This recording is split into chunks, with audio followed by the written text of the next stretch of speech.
Hello mga besh! Happy Sunday! Maghapon nga ditong umuulan mga besh. Diyan ba sa inyo? Kumusta ang panahon? Pagkatapos nga naming magsimba, ayan, aatan kami ng meeting ng aking nanay sa Kalipe.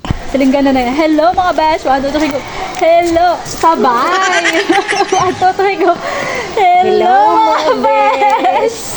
Ang meeting namin sa Kalipi ngayon mga besh ay upang mag-elect ng bagong set of officers. Pagdating ko nga doon sa venue ay ayan, naka-meeting na sila at ako nga yung kanilang ginawang muse. Ano ba? Sabi ko nga hindi ako pwede mag-muse dahil ang muse ay nagrampa at baka ako'y himatayin pag ako'y magrampa. At ayan, pagkagaling ko ng meeting, pumunta ako sa tindahan para bumili ng ulam. Ayan ang aking Lola Husing at ang kanyang mga beshiwap. Ay, bili na kayo ng saging langka. At ayan, pagka-uwi ko, pinabasa ko ng English ang aking nene dahil sabi ko dapat bawal magpaka-cellphone, dapat mag-study din pag may time. At maraming salamat, may pang-ulam na ang aking estudyante bukas. Salamat kay Mami Che dahil sa amin niya binenta ang mga isdang bato na yan. Paborito nga pala ng aking nene ang mga isda na yan kahit sobrang lansa mga bash.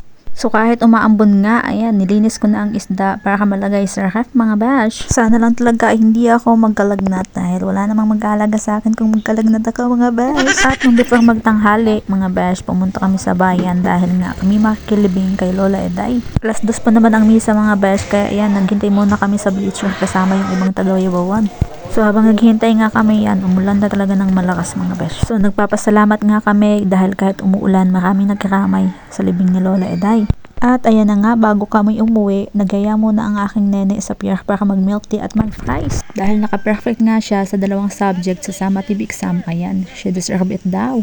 Deserve niya nga daw ito dahil nga sumakit daw yung ulo niya sa mga exam niya. Ay, dinidate na nga namin ito kasama niya yung kanyang mga pinsan at yung kanyang classmate. At dahil parang uulan na, niyaya ko na siyang umuwi dyan.